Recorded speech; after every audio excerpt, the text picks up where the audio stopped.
My girlfriend mocked, "You'd never leave someone like me." I replied, "You're right."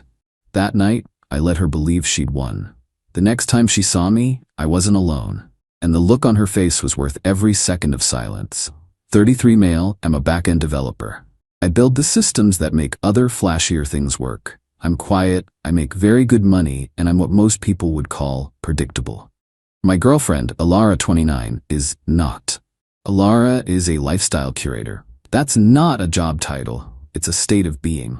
She curates brunch, she curates her outfits, she curates a following of 30,000 people who watch her curate. We've been together for 3 years, and for the last 2 she's lived in my house, my name on the mortgage, my name on the bills. She contributes vibes and occasionally buys an expensive vegetable. I loved her, I think. I loved how vibrant she was, how she could walk into a room and just take it over. I was the stable ground, and she was the tornado. It worked until it didn't. The last 6 months, the tornado got expensive and mean. My boring job funded her curated life, and she started to resent me for it. My quiet nights in were sad. My practical car was an embarrassment. Her friends, a gaggle of other curators and hangers-on, would come over, drink my $80 wine, and look at me with a kind of polite pity. Then Kian, 30s, showed up. Kian was her brand strategist. He had a man bun, wore linen pants, and charged an astonishing amount of money to tell her things like, "Your aura is magenta, you need to lean into that." I'm predictable. I check my credit card statements. I'd given her an authorized user card on my Everything account years ago. I'd forgotten about it, as I rarely use that account. She had not. I opened the statement last week. $15,300. In 1 month, $2,200. Strategy weekend at the Meridian Hotel. $850. Client dinner at Le Ciel. I was home eating leftovers that night. $5,000. Consulting fee K. $3,000. Brand aesthetics. A shopping spree at a designer boutique. Another $4,250 in various charges for spa days, high-end lunches, and bottle service networking. My hands didn't shake, I just felt tired. The data was in. The system was corrupt. I waited for her to come home. She waltzed in around 10 p.m., smelling like champagne and Kian's sandalwood cologne. "Hey," I said, holding up the printed statement. "We need to talk about this bill." She glanced at it, her lip curling in a way that was meant to be playful but was just ugly. Finance? Really, Theo? It's just startup costs. Kian is building my brand. You have to spend money to make money. You spent $2,200 at a hotel with him, Alara. It was a strategy session, she snapped, her voice high. We were mapping out my Q4 content, something you wouldn't understand. This is my money, Alara. You're spending it on another man. She stopped. She turned. She actually laughed, a cold, sharp, barking laugh. She walked right up to me, her face a mask of beautiful contempt. "So what if I am?" she whispered, her voice full of ice. "What are you ever going to do about it, Theo? You're too weak. You're too boring. You'd never leave someone like me. You could never get someone like me again." I looked at her, really looked at her. The woman I thought I loved, and the whole stupid, expensive mirage just evaporated. The fog cleared. I wasn't hurt. I wasn't even angry. I was just done. I gave her a small, sad smile. "You're right, Alara." Her face lit up with a smug, toxic victory. She thought she'd won. She thought she'd put me back in my boring little box. "Good," she said, patting my cheek. "Now, be a doll and bring me a glass of wine. Kian has me on this new content schedule and I'm exhausted." "Of course," I said. I went to the kitchen. I didn't get her a glass of wine. I went into my office, closed the door, and sat down at my desk. The system was broken. Time to build a new one. I opened my laptop and made my first call, not to a therapist, to a lawyer. Update 1. It's been 3 weeks since the confrontation. 3 weeks of silence. I've been the perfect, beaten-down, predictable boyfriend. I've been quiet, agreeable, and completely invisible. I apologized the next morning for questioning her. I said she was right. Her brand was important. Her entitlement, fueled by her win, has been breathtaking. She's been treating my house like her personal party venue. She's had Kian and her curator friends over constantly. They lounge by my pool, drink my liquor, and order catering on my accounts, which I've been quietly documenting and paying for now. She's been driving my car, a luxury sedan I bought last year, telling friends I gave it to her as an apology. She really truly believes she has crushed me. Theo, babe, can you go pick up my dry cleaning? Kian and I are in a deep flow synergy session. Theo, the pool filter sounds weird. Can you fix it? The noise is messing with my content. I just nod. Of course. On it. I haven't been fixing the pool. I've been busy. Legal. My lawyer, a sharp woman named Helen, confirmed what I already knew. The house is mine, bought 100% with my own money, in my name only, before Alara even moved in. Alara is legally a tenant at will. No lease, no rights. Logistics. I've spent 2 weeks meticulously documenting everything. The parties, the fraudulent charges, Kian staying over, thanks security cameras. The plan. I met with a realtor, the top seller in our area, a woman so sharp she could cut glass. Juliana. I signed the listing agreement a week ago. Today is Saturday. The weather is perfect. Alara is hosting a Betrayal brunch. Her 30 closest influencer friends are here. Kian is playing king by the pool, wearing my bathrobe. My bathrobe. The music is thumping. Alara is on Instagram Live holding a mimosa, showing off her beautiful house. It's just so important to curate a space that reflects your highest self, she's saying to her phone. That's my cue. At 1 p.m. sharp, a car pulls up the driveway. Not a flashy one. A tasteful, expensive SUV. I walk out the front door wearing a suit for the first time in months. Alara sees me and frowns. Theo? Where are you going, and what are you wearing? You look like a mortician. I don't answer. Juliana gets out of the SUV, followed by a well-dressed couple in their 50s. She's all business, holding a leather-bound folio. Theo. Good to see you, Juliana says, shaking my hand. And this must be the, current resident. Alara's smile is frozen. The music seems to fade. Her friends are all watching. Kian has stopped his synergy session. Alara, I say, my voice calm and clear. This is Juliana from Premier Properties, and this is Dr. and Mrs. Alistair. They're here for the 1 p.m. private viewing. Alara's mimosa glass visibly shakes. Viewing? What are you talking about? Juliana steps forward, beaming a predatory smile. Hi, Alara. What a lovely party. Theo has decided to sell this beautiful property, and the Alistairs are very interested buyers. We're starting with the outdoor entertainment spaces, so if you and your guests could just clear the pool deck, that would be wonderful. We need to show the cabana. The silence. Oh, it was beautiful. 30 phones, all previously recording content, are now just held limply. Kian stands up, the bathrobe falling open. Hey man, what is this? You can't just kick us out. I'm not, I say, turning to him. I'm just asking you to move so my realtor can show the property. My apologies for the interruption. Please continue curating. Alara finally finds her voice. It's not a yell. It's a high, thin shriek. Theo, no, you can't. This is my home. This is my brand. I look at her, the same calm, sad smile from 3 weeks ago. You're right, Alara. I'd never leave you. You told me so yourself. But the house, it's just an asset. A predictable, boring asset, and I'm liquidating it. I turn to the Alistairs. If you'll follow me, the master suite has wonderful natural light this time of day. The look on her face, her perfect, curated, beautiful face, just crumbling. It was worth every second of silence, every dollar she stole. As I walked away, I heard the first influencer quietly say, I think I have to go. The party was over. Update 2. The Betrayal brunch ended, as you can imagine, immediately. It was like a bomb went off. Her friends scattered like cockroaches. They didn't say goodbye. They just vanished. Kian, the brand strategist, apparently had a client emergency and was one of the first to bolt. Left her standing there alone by the pool. Juliana and the Alistairs were masterful. They toured the entire house, politely ignoring Alara, who was now just vibrating with rage in the kitchen. After they left, the real storm hit. You did this to humiliate me, she screamed. She was throwing things. Expensive, curated things. A $400 vase, a gift to herself, on my card, shattered against the wall. You, programmer, you can't sell my house. I just stood in the entryway. I didn't flinch. It's not your house, Alara. It never was. It's mine, and I am selling it.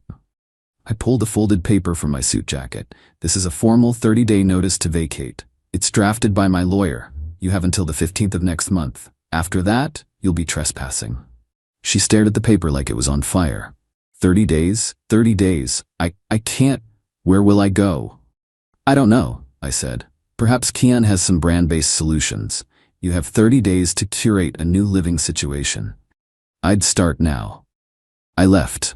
I went to a hotel. I'm not stupid. I wasn't staying there with her. The 30 days have been a masterclass in entitlement. She's been cycling through every tactic in the narcissist's playbook. Phase 1, the victim. She didn't move. She didn't pack. Instead, she called her mother, Corinne. Corinne called me, sobbing.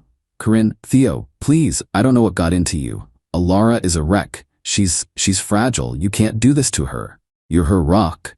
Me, Corinne, I'm selling my house. Alara has been given a generous 30-day notice to find a new apartment. She's an adult, but she's not ready.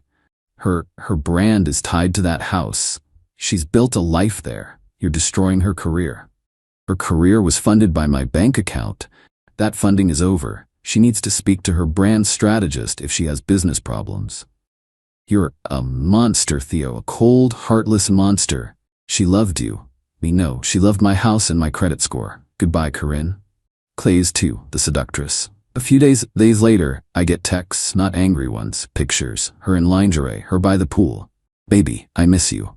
Don't be like this. I was stupid. I was scared of how much I loved you. Kian is nobody. You're my king. Come home. We can work this out.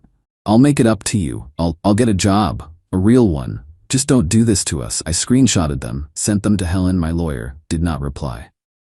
Phase 3, the saboteur. Dirty trick. This is where I almost lost it. I've been coordinating with Juliana for the open house this past weekend. We had to. The private viewings were too easy for Alara to disrupt. I went to the house on Friday night. After she'd gone out, I've been monitoring the security cameras remotely. I needed to make sure the place was presentable. I opened the door and the smell of mildew hit me like a wall. I walked into the living room. The ceiling was sagging. Water was dripping from the light fixture. I ran upstairs.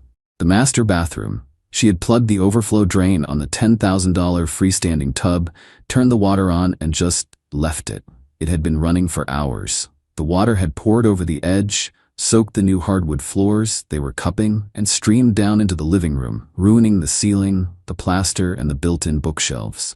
She'd done it on purpose, to sabotage the sale, to punish me.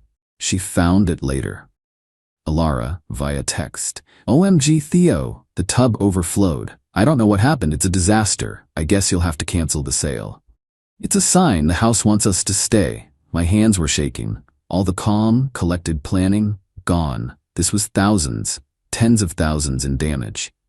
I didn't reply. I called my insurance company. I called a water remediation team who cost a $5,000 emergency fee. And I called my lawyer. Helen, I said, my voice tight. She just flooded the house. Helen was quiet for a second. Okay, Theo, this is no longer a civil matter. This is deliberate property damage. We're filing a police report, and we're moving up the eviction. Alara thinks she won. She thinks she's safe. She thinks she's delayed the sale indefinitely, and that I'll have to negotiate with her. She has no idea what she just did. She didn't just break a tub. She just gave me the final piece of evidence I needed. Her 30-day notice is up. Tomorrow. She hasn't packed a single box. She's in for a very, very rude awakening. Final update. It's been 2 months. I'm in a new apartment. It's a rented condo downtown, minimalist, and blessedly quiet. The house is sold. It was a nightmare, but it's done. Here's how the final act went down.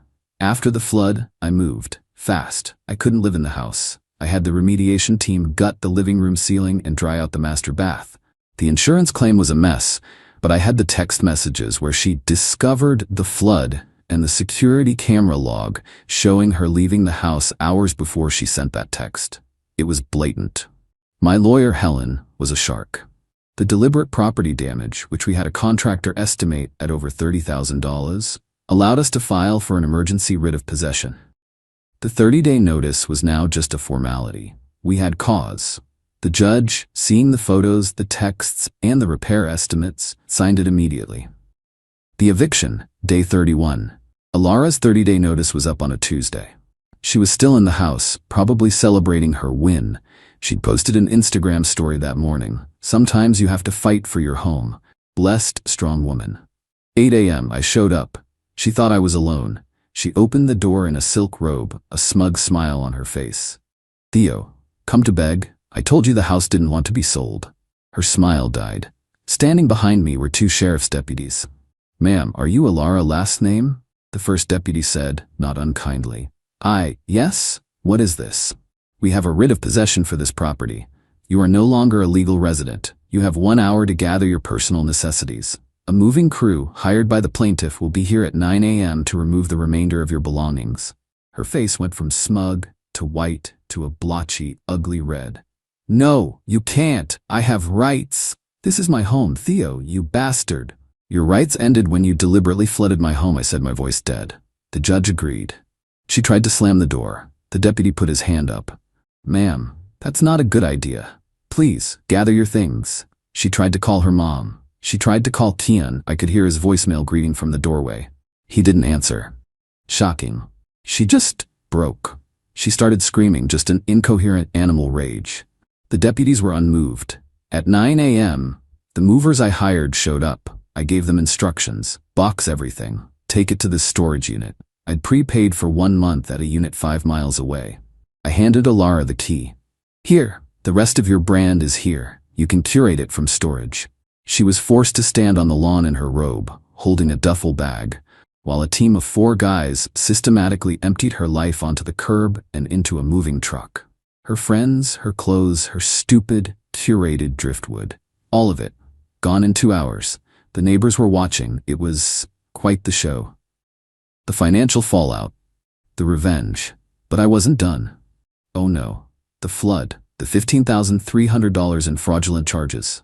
I filed a suit in small claims court. Our local limit is $25,000 for the exact amount. $15,300. $5,000, my insurance deductible for the flood.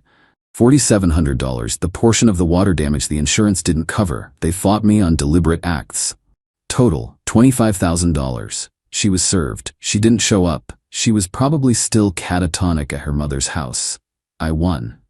A default judgment for $25,000. The aftermath. I had the house repaired. It took another month. I sold it. I took a hit on the final price because of the damage history, but I didn't care. I was free. I heard through the grapevine what happened to Alara. She's living with Corinne in her childhood bedroom. Her career is over. You can't be a lifestyle curator from a twin bed with a floral comforter. Her 30,000 followers bled away when the content dried up. Tian is gone. Vanished. Blocked her on all platforms. And that $25,000 judgment? It's not just an IOU. It's a legal, binding debt. I sent it to a collections agency, a very persistent one. Her credit isn't just shot, it's obliterated. She can't get an apartment. She can't get a car loan. She can't even get a credit card. She is, for all intents and purposes, financially trapped. She thought I was weak, predictable, and boring. She thought I'd never leave someone like her. She was right. I didn't leave her. I just foreclosed on her entire life. She forgot that predictable and methodical are the same thing.